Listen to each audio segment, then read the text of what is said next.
우리는 모두 각자의 인생이라는 거대한 바다를 항해하는 선장입니다. 어떤 이들은 잔잔한 물결에도 배가 뒤집힐 듯 불안해하고, 어떤 이들은 집채만 한 파도가 몰아쳐도 평온을 유지하며 키를 잡습니다. 현대인들이 겪는 고질적인 불안과 생각의 과잉은 단순히 성격이 예민해서 생기는 문제가 아닙니다. 그것은 세상을 너무나 섬세하게 인지하는 능력을 갖췄음에도 그 모든 것을 통제하고 책임지려는 과도한 의욕이 만들어낸 전략적 오류입니다. 생각이 너무 많다는 것은 마치 닻을 올리지 않은 채 노를 젓는 배와 같습니다. 아무리 애를 써도 제자리 걸음일 뿐이며 몸과 마음만 지칠 뿐입니다. 부처님께서는 마음이 흔들리는 근본적인 이유를 아주 명쾌하게 꿰뚫어 보셨습니다. 마음이 흔들리는 이유는 그것을 손에 쥐고 있기 때문이다. 내려놓으면 자유로워진다. 우리는 왜 이토록 무거운 마음의 짐을 놓지 못할까요? 그것은 내가 이 고민을 놓아버리면 내 삶이 무너질 것 같고 내가 돌봐야 할 가족이나 자식들이 잘못될 것 같다는 착각 때문입니다. 하지만 쥐고 있을수록 손바닥에서는 피가 나고 당신의 영혼은 피폐해집니다. 이제 그 무거운 짐을 내려놓고 노후의 평온을 향해 나아가는 구체적인 지혜를 함께 나누고자 합니다. 이 시간은 단순한 위로를 넘어 당신의 삶을 실질적으로 가볍게 만드는 인식의 전환점이 될 것입니다. 생각이 많고 예민한 이들을 위한 10가지 마음 다스림입니다. 예민함이라는 특성은 양날의 검입니다. 타인의 감정을 읽는 탁월한 섬세함이 되기도 하지만 때로는 타인이 무심코 던진 말 한마디를 수천 번 곱씹으며 스스로를 해치는 독이 되기도 합니다. 이 섬세한 에너지를 평온의 도구로 전환하기 위한 10가지 실천 방안을 제시합니다. 모든 것을 깊이 고민하지 마십시오. 생각이 많아지는 이유는 사소한 일에 지나친 의미를 부여하기 때문입니다. 내가 그 말을 왜 했을까? 그 사람이 왜 그런 표정을 지었을까? 이런 반복적인 고민은 불안의 늪을 만듭니다. 기억하십시오. 타인은 당신이 생각하는 것만큼 당신에게 큰 관심이 없습니다. 부처님 말씀처럼 지나간 일에 머무는 것은 현재의 소중한 생명을 놓치는 일입니다.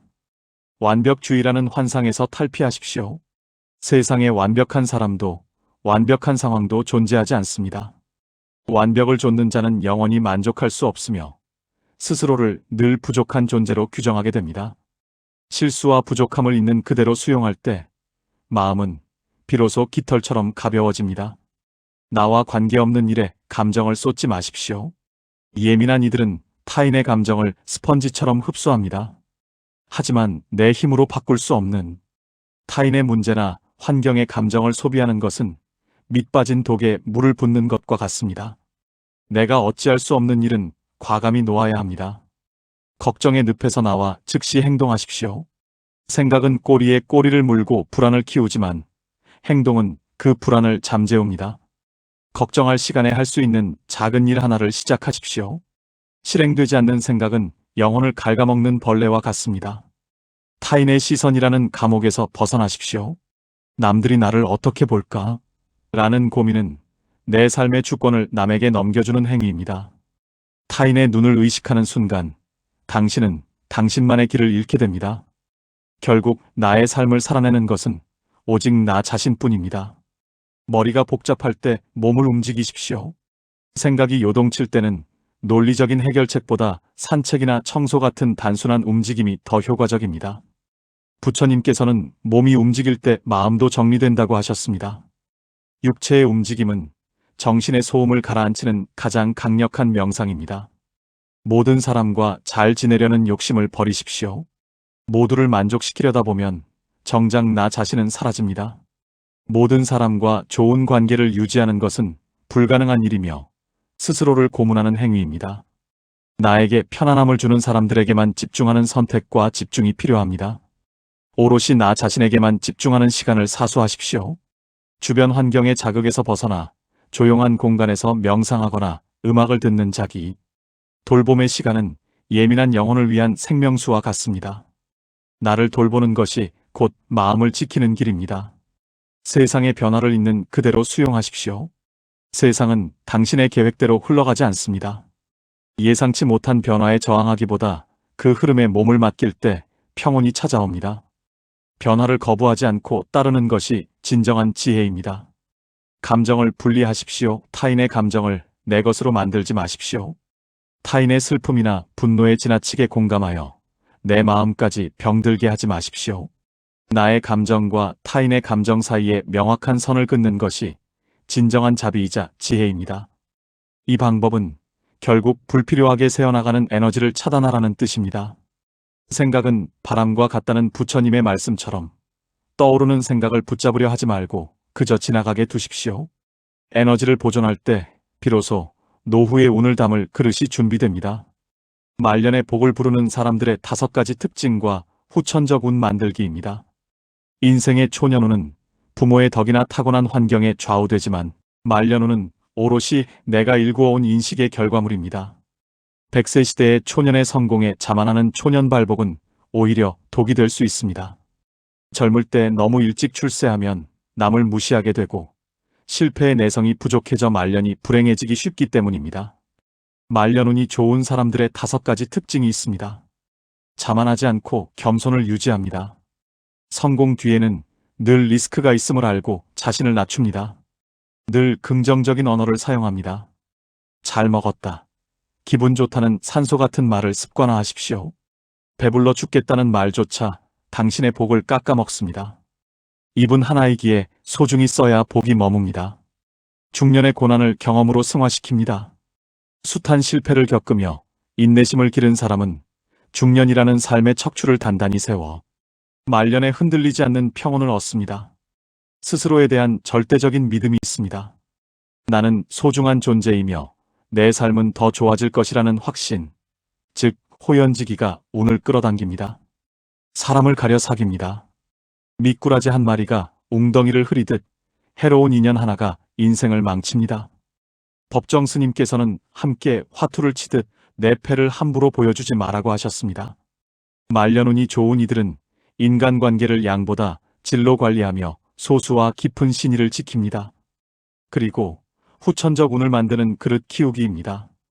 운은 하늘에서 떨어지는 것이 아니라 내가 담는 그릇의 크기에 따라 결정됩니다. 후천적인 운을 끌어당기려면 베푸는 삶을 살아야 합니다. 복보다 중요한 것이 덕입니다. 대가를 바라지 않고 선의를 베풀 때 그 에너지는 반드시 순환하여 나에게 돌아옵니다. 또한 주변 사람들을 편안하게 해줌으로써 사람이 모이게 하십시오. 운은 결국 사람을 통해 오고 커집니다.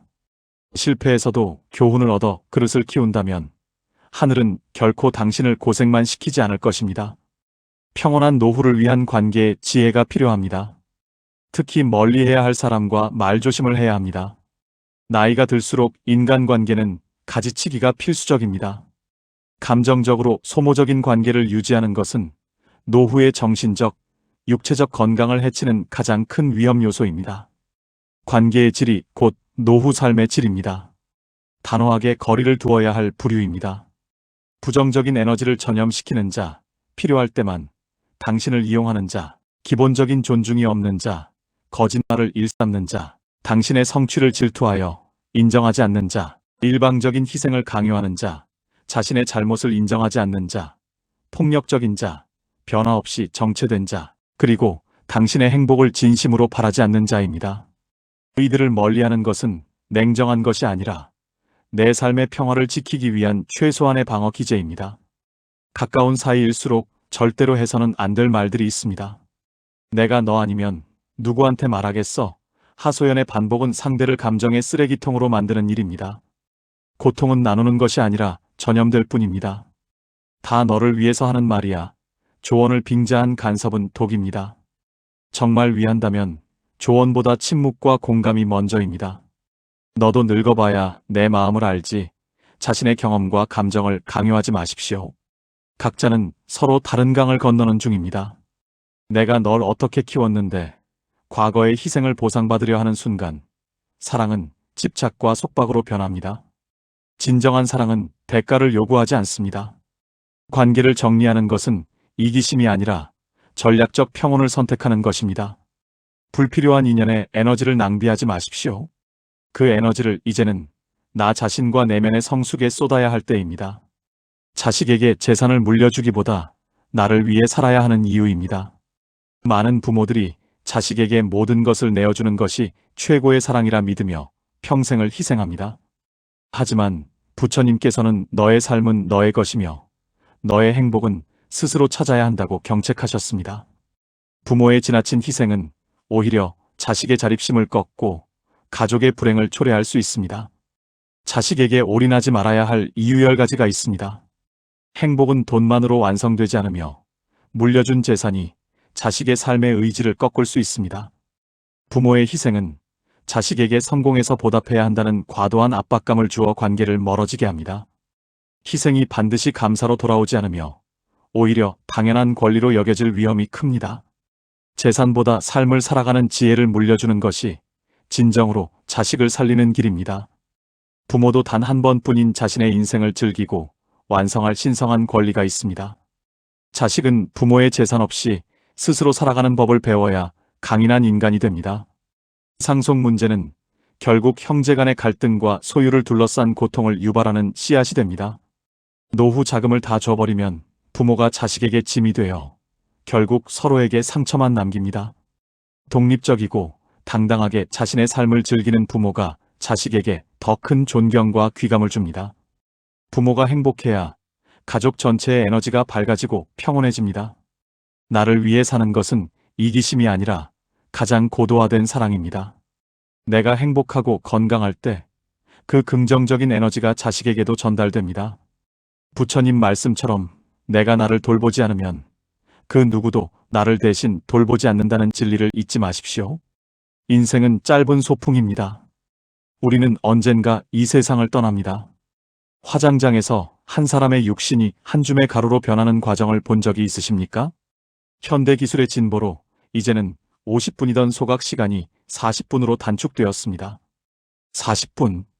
한 평생을 호령하던 사람도, 고난에 허덕이던 사람도 그 짧은 시간 안에 1대 반 분량의 흰 뼈가루로 변합니다. 그 고운 가루가 서너 숟가락 남는 것을 본다면 우리가 그토록 집착했던 재물과 명예가 얼마나 더덥고 가벼운지 깨닫게 됩니다. 죽음의 이 지독한 가벼움을 인지할 때 비로소 남은 삶의 무거움을 기꺼이 견뎌낼 힘이 생깁니다. 세상에 없는 3가지와 분명히 알고 있는 3가지, 그리고 모르는 3가지는 우리가 명심해야 할 삶의 법칙입니다. 세상에 없는 3가지로는 정답, 비밀, 공짜입니다. 이 허상을 쫓지 마십시오. 분명히 알고 있는 3가지로는 사람은 반드시 죽는다. 나 혼자 죽는다. 아무것도 가져갈 수 없는 것입니다. 모르는 3가지는 언제 죽을지, 어디서 죽을지, 어떻게 죽을지 모른다는 겁니다. 그렇기에 우리는 항상 준비하는 마음으로 오늘을 살아야 합니다. 늙음은 추해지는 낡음이 아니라 원숙해지는 새로움이어야 합니다. 잘 물든 단풍이 봄꽃보다 곱듯이 우리의 노년도 장엄한 저녁 노을처럼 화사할 수 있습니다. 삶을 목적을 달성하기 위한 수단으로 소모하지 마십시오. 삶 자체가 목적이고 축제이며 여행입니다. 인생의 무게를 덜고 평온을 찾는 길은 결국 현재라는 선물에 집중하는 것입니다. 과거에 대한 자책은 무거운 짐일 뿐이고 미래에 대한 걱정은 아직 오지 않은 환상일 뿐입니다. 우리는 모두 이 우주의 커다란 다락방에서 순번을 기다리다 어렵게 삶이라는 초대장을 받고 이 세상에 잠시 소풍 나온 존재들입니다. 실패를 두려워하지 마십시오. 그 시련조차 당신의 그릇을 키우는 밑거름입니다. 이제 무거운 짐을 내려놓고 나를 사랑하며 주어진 하루하루를 오롯이 누리시길 바랍니다. 마칠 때 참으로 아름다웠노라고 말할 수 있는 그런 삶을 사십시오. 항상 여러분의 삶을 응원합니다. 오늘의 영상이 도움이 되셨다면 좋아요, 구독, 알림 설정하시면 영상을 만드는 저에게도 큰 힘이 됩니다. 감사합니다.